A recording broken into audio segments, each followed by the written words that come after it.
Assalamualaikum warahmatullahi wabarakatuh. Selamat pagi semuanya. Yang saya hormati dosen mata kuliah Organisasi dan Arsitektur Komputer, Bapak Azhari Aliridho, dan yang saya banggakan teman-teman sekalian. Sebelumnya izinkan saya perkenalkan diri, nama saya Dea Aulia dari kelompok 6, selaku moderator yang akan memimpin acara diskusi pada hari ini, berupa penyampaian materi dari kelompok 6 yang akan membahas tentang perbandingan kinerja antara RAM DDR4 dengan DDR5. Adapun susunan acara pada diskusi kita hari ini diantaranya pembukaan, penyampaian materi, dan penutup.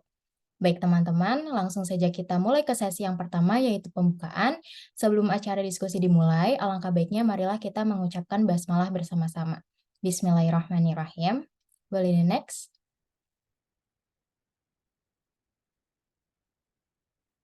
Sebelum masuk ke dalam penyampaian materi, izinkan saya mengenalkan anggota dari kelompok 6, diantaranya Rangga Mukti, Abdullah Fakih, Gerald Destin, Angelina Isabella, dan Dia Aulia. Oke, di next.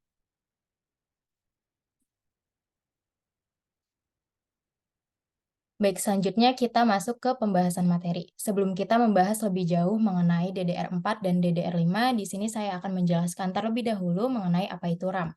RAM atau Random Access Memory merupakan hardware yang terdapat di dalam perangkat komputer. RAM ini berfungsi sebagai tempat penyimpanan data sementara dan hanya bekerja saat perangkat tersebut hidup atau beroperasi. RAM atau Random Access Memory.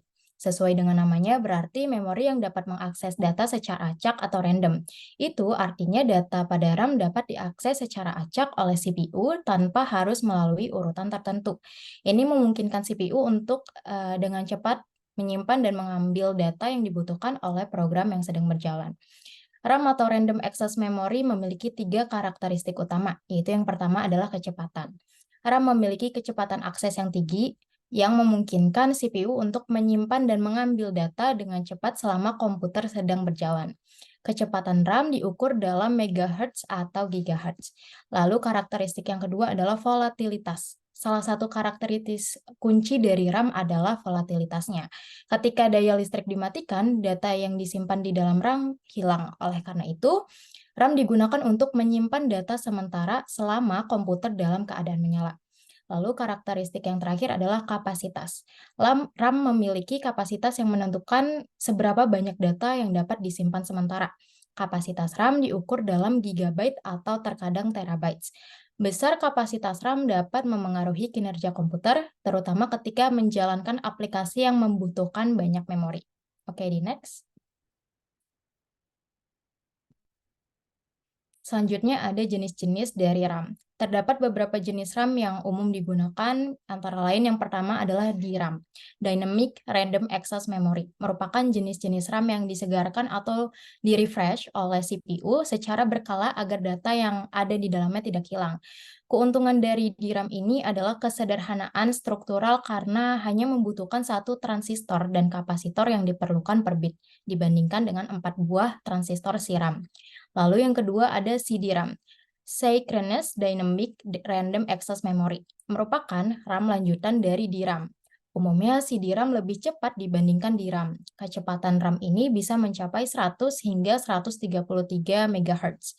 Lalu yang ketiga ada DDR-RAM, Double Rate Random Access Memory, merupakan jenis-jenis RAM dengan teknologi lanjutan dari CD-RAM. Jenis RAM ini mempunyai kapasitas 184 pin dan mengonsumsi daya listrik yang lebih rendah.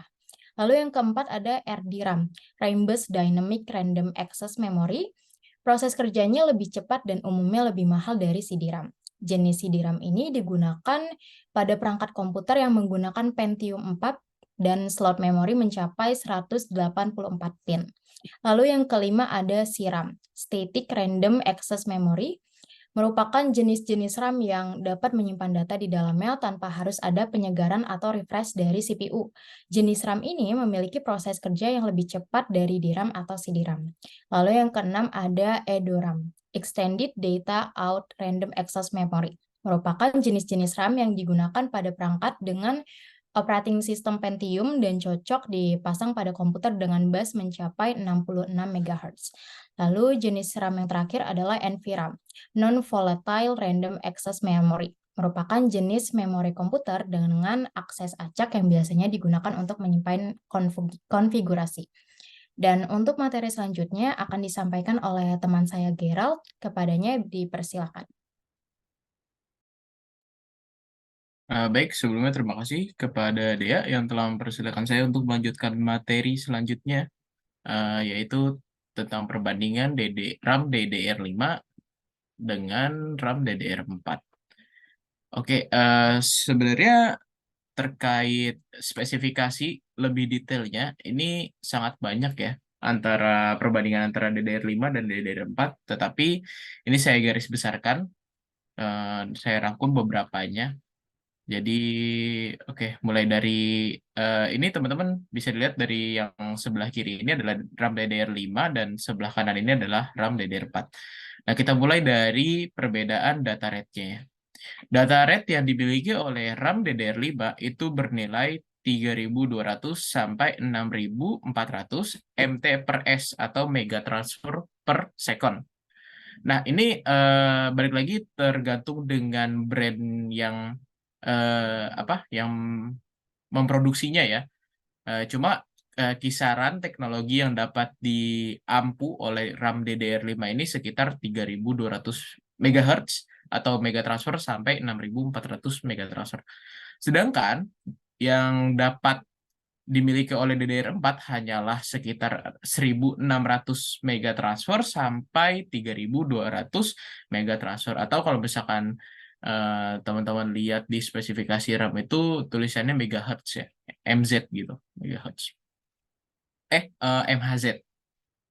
Oke, lanjut ke bagian bawahnya itu ya, yaitu VDD per volt, DDQ per volt.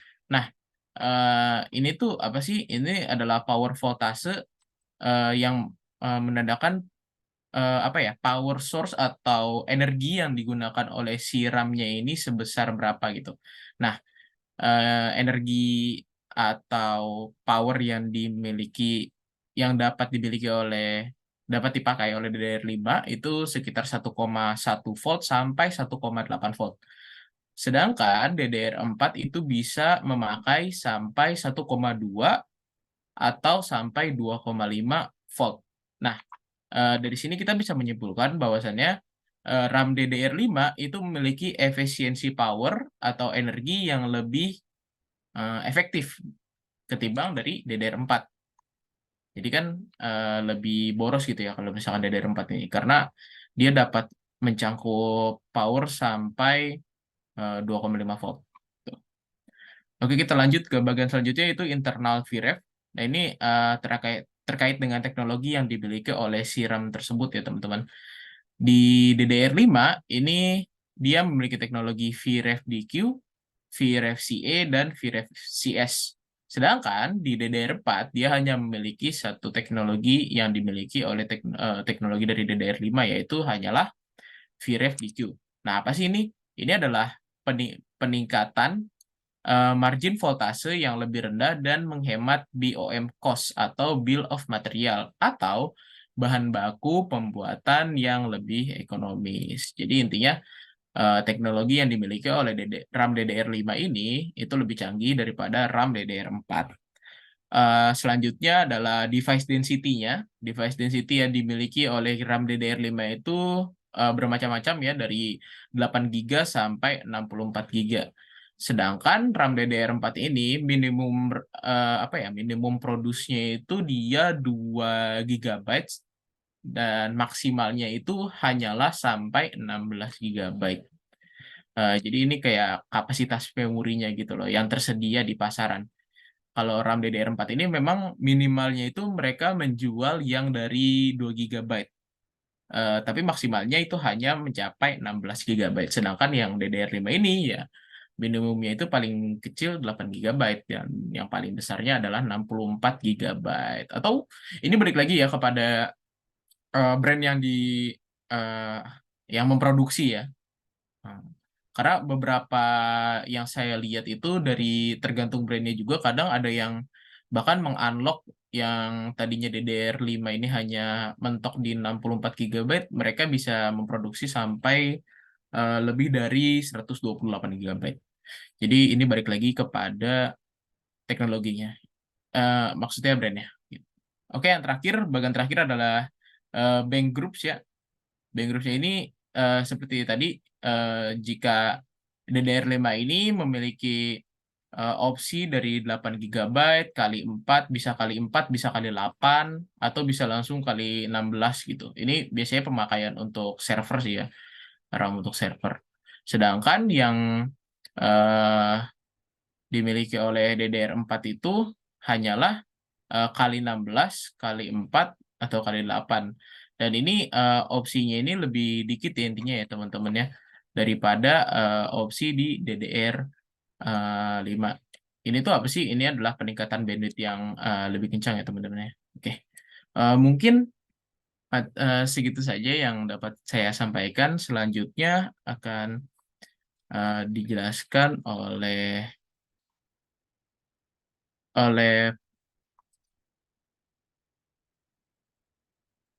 Angel. Kepadanya dipersilakan. Mohon maaf. Baik, terima kasih kepada Gerard yang telah mempersilahkan saya. Selanjutnya kita akan membahas kelebihan dari DDR4. DDR4 merupakan teknologi double data rate generasi keempat yang menawarkan berbagai kelebihan dibandingkan generasi sebelumnya yaitu DDR3. Berikut adalah beberapa kelebihan dari DDR4. Yang pertama yaitu kecepatan transfer datanya. DDR4 menawarkan kecepatan transfer data yang lebih tinggi daripada DDR3. Saat ini, DDR4 memiliki kecepatan transfer data hingga 5.600 megatransfer per second. Sementara DDR3 hanya mencapai kecepatan 2.133 megatransfer per second. Kecepatan transfer data DDR4 dapat memberikan manfaat yang signifikan untuk kinerja sistem. Misalnya meningkatkan kecepatan boot, kinerja aplikasi, dan kinerja game. Yang kedua, kapasitas yang lebih besar. Modul DDR4 tersedia dalam kapasitas yang lebih besar dibanding DDR3. Kapasitas maksimum modul DDR4 saat ini adalah 512 GB, sedangkan DDR3 maksimalnya hanya 32 GB. Kapasitas yang lebih besar ini sangat berguna untuk kapasitas aplikasi yang membutuhkan memori yang lebih besar, seperti editing video, CAD, dan gaming. Ketiga, konsumsi daya yang lebih rendah. DDR4 lebih efisien dalam hal konsumsi daya. DDR4 ini hanya menggunakan 1,2 volt, sedangkan DDR3 menggunakan 1,5 volt. Efisiensi daya ini dapat membantu menghemat baterai pada laptop dan komputer. DDR4 juga dapat membantu mengurangi panas yang dihasilkan oleh sistemnya. Yang keempat yaitu dukungan XMP 2.0. DDR4 mendukung XMP 2.0 yang merupakan profil memori yang telah diuji dan divalidasi untuk berjalan pada kecepatan tertentu. XMP 2.0 memudahkan overclocking DDR4 dan memastikan stabilitas sistem. Kelima, keamanan data yang lebih baik. DDR4 memiliki dukungan Error Connection Code atau ECC yang lebih baik dibandingkan DDR3. ECC membantu mendeteksi dan mengoreksi kesalahan data yang dapat meningkatkan stabilitas sistem dan integritas data. Selain ECC, DDR4 juga dilengkapi On-Die Termination atau ODT yang dapat membantu dalam mencegah kesalahan data. DDR4 memiliki fitur-fitur keamanan data yang lebih baik daripada DDR3. Ini termasuk fitur-fitur seperti Data Encryption Standard atau DES dan Advanced Encryption Standard atau AES yang membantu dalam melindungi data Anda dari akses yang tidak sah. Oke, boleh di next. Selanjutnya, kita masuk ke kekurangan dari DDR4. Meskipun DDR4 merupakan teknologi memori yang sudah matang dan banyak digunakan, namun tetap memiliki beberapa kekurangan. Yang pertama itu kecepatan transfer datanya yang terbatas. Kecepatan transfer data DDR4 saat ini hanya mencapai maksimal 5.600 mega transfer per second. Meskipun ini sudah cukup cepat untuk sebagian besar aplikasi, namun masih ada ruang untuk peningkatan. Teknologi baru seperti DDR5 menjanjikan kecepatan transfer data yang lebih tinggi hingga 6.400 mega transfer per second. Kedua, kapasitasnya yang terbatas. Meskipun kapasitas modul DDR4 terus meningkat, namun masih terbatas dibandingkan dengan teknologi masa depan seperti DDR5. Kapasitas maksimal DDR4 saat ini adalah 512 GB per modul, sedangkan DDR5 menjanjikan kapasitas hingga 2 TB per modul. Ketiga, kompatibilitas terbatas. Modul DDR4 tidak kompatibel dengan motherboard yang didesain untuk generasi sebelumnya, seperti DDR3 atau DDR2. Ini berarti Anda harus membeli motherboard baru jika ingin update ke DDR4. Keempat, masalah overclocking. Overclocking DDR4 bisa lebih sulit dan kurang stabil dibandingkan generasi sebelumnya. Ini karena DDR4 memiliki timing yang lebih ketat dan membutuhkan voltase yang lebih tinggi.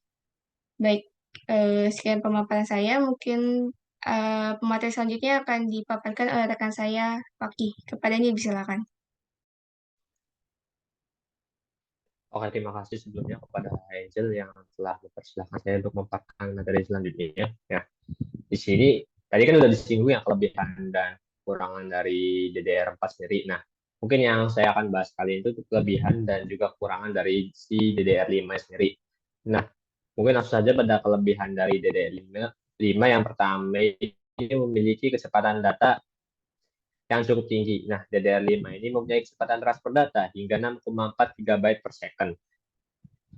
Nah, DDR5 memiliki kecepatan transfer data yang lebih tinggi dibandingkan dengan DDR4. Hal ini tuh dapat membuat DDR5 itu cocok untuk pengolahan data dan aplikasi yang memerlukan kecepatan data yang sangat tinggi. Terus yang kedua itu efisiensi energi yang lebih baik.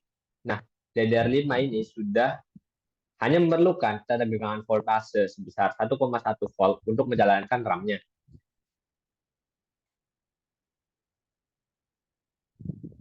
Nah, terus yang keempat itu memiliki kapasitas maksimum RAM. Nah, DDR5 ini menawarkan kapasitas maksimum RAM itu sebesar 128 GB hanya untuk satu keping RAM. Nah, jadi itu ini tuh udah cukup lebih besar dari DDR4 sebelumnya.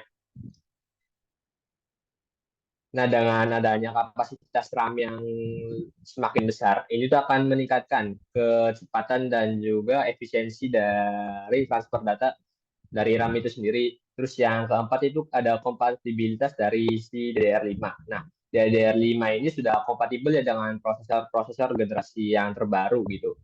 Nah, yang baru keluar di pasaran saat ini. Terus mungkin next.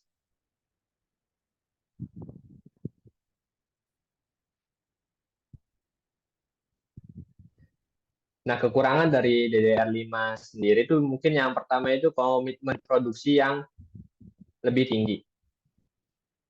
Nah, DDR5 ini membutuhkan perangkat keras yang berbeda dibandingkan dengan DDR4 sendiri. Nah, ini tuh memaksa manufaktur itu untuk mengubah jalan produksi mereka yang dapat mengakibatkan meningkatnya biaya produksi yang akan menjadi lebih tinggi lagi gitu. Terus yang kedua itu tidak kompatibel dengan motherboard sebelumnya. Nah, meski DDR5 ini memiliki kecepatan transfer data yang lebih cepat dari DDR4, nah, namun ini juga tuh berarti bahwa tidak akan cocok motherboard yang teknologi motherboard sebelumnya gitu. Jadi, motherboard yang lama yang mungkin hanya mendukung DDR3 atau DDR4 ini juga tidak dapat dipakai untuk menggunakan DDR5 sendiri. Nah, ini tuh menyebabkan pengguna itu harus membeli motherboard yang baru untuk menggunakan teknologi dari DDR5 sendiri. Yang ketiga yaitu harga yang lebih tinggi. Nah, modul DDR5 ini setiap sama halnya juga seperti teknologi-teknologi baru yang baru rilis ya. Modul DDR5 ini mungkin memiliki harga yang jauh lebih tinggi dari teknologi sebelumnya yaitu DDR4. Nah, hal ini itu dapat menjadi salah faktor pembatas bagi pengguna itu untuk yang memiliki keterbatasan anggaran untuk menggunakan dari DDR5 sendiri. Terus yang keempat itu ketersediaan di pasaran. Nah, pada awalnya itu DDR5 ini mungkin tidak tersedia dengan luas, mungkin hanya ada di segmen pasar tertentu. Nah, ini juga tuh dapat menyebabkan dan menyulitkan bagi pengguna yang ingin segera mengadopsi teknologi dari DDR5 ini sendiri. Mungkin sekian pemaparan mengenai kelebihan dan kekurangan dari DDR5. Mungkin materi selanjutnya saya akan serahkan kepada Rangga. Terima kasih. Oke, terima kasih Pak Ki. Oke, selanjutnya ini adalah hal yang paling krusial ya buat orang awam mungkin di bagian pemilihan RAM untuk kebutuhan eh, komputer kita atau laptop kita gitu. Nah, jadi sebenarnya gini, kapasitas RAM yang kita butuhin itu tergantung sama jenis penggunaan device kita. kalau misalkan kita lihat yang sebelah kiri, kalau misalkan kita hanya untuk mengerjakan tugas sehari-hari, cuman untuk menjelajahin web, buat nonton video-video di YouTube, atau ngedit-ngedit dokumen seperti Excel, PPT, ya kayak gitu-gitu, ini yang disarankan untuk komputer kita itu sekitar range-nya itu dari 8 GB sampai 16 GB RAM-nya. Itu pun sudah cukup. Bahkan menurut saya itu lumayan over sih untuk mengerjakan tugas, jelajahin web, nonton video itu lumayan over karena minimal di laptop yang keluaran sekarang 4 GB, 4 sampai 8 GB pun itu sudah sangat oke banget kok buat ngelakuin kegiatan-kegiatan 4 kegiatan ini kok. Lalu untuk di sebelah kanan, jika kita adalah seorang desainer grafis, programmer juga, tapi kita juga pengen jadi gamer ya di seling-seling pekerjaan kita, range RAM yang ditawarkan pasti akan jauh lebih besar kan penggunaannya. Di sini yang ditawarkan adalah 32 GB sampai 64 GB RAM. Tapi jangan khawatir, ini pun menurut saya bisa disebut terlalu over jika budget kita minim ya. Bisa kita minimalisir lagi dengan RAM yang sekiranya 8 sampai 16 GB pun sudah oke banget kok. Tapi ya baik lagi kalau misalkan tiga kebutuhan ini sangat berat, mungkin alangkah baiknya kita upgrade ke 32 GB. Oke, mungkin bisa di next. Oke, di sini selanjutnya ada 2 poin yang harus diperhatikan. Pertama, kompatibilitas dengan sistem kita. Jadi kita harus pilih RAM yang kompatibel dengan sistem operasi dan spesifikasi komputer kita. Jadi kita harus periksa panduan kompatibilitas atau kita bisa konsultasi dengan teknisi komputer atau bisa konsultasi dengan teman-teman yang mengerti ya. Atau bisa juga kita cek di task manager bagian memori. Di situ bisa kita lihat memori kita, RAM kita yang dibutuhkan tuh apa sih? Misalkan DDR5 atau DDR4 gitu kan. Terus mungkin yang lebih uh, hard lagi, yang lebih membingungkan lagi tahapannya, itu bisa kita kalkulasiin dengan speed-speednya. Itu mungkin bukan orang awam lagi yang mengerti, itu perlu konsultasi juga. Kita harus mengerti speed dari RAM yang tadi dijelaskan oleh Gerald ya, yang mungkin berguna untuk device kita tuh speednya yang berapa sih, dan RAM-nya tuh yang tipenya apa sih, DDR5 kah atau DDR4 kah, seperti itu. Jadi itu sangat krusial sekali untuk yang memperhatikan spek ya. Jadi untuk kinerja device kita tuh jadi lebih optimal gitu. Lalu yang kedua, kecepatan transfer data. Kalau kita tadi butuh untuk program, juga gamer kan, kita butuh RAM yang pastinya kecepatan transfer datanya tinggi gitu. Supaya apa? Ya, supaya kita bisa mempercepat akses dan pemrosesan data. Apalagi kita membuka banyak tab dan saat nge-game itu pasti menggunakan apa ya, RAM yang lumayan cukup banyak gitu. Jadi kita perlulah memperhatikan hal tersebut gitu. Oke, mungkin segitu saja dari saya. Mungkin akan dikembalikan lagi ke Dea selaku moderator. Terima kasih. Baik, itulah penyampaian materi dari kelompok 6 mengenai perbandingan kinerja antara RAM DDR4 dengan DDR5. Terima kasih kepada kelompok 6 atas penyampaian materinya. Saya selaku moderator mohon maaf atas kekurangannya. Wassalamualaikum warahmatullahi wabarakatuh.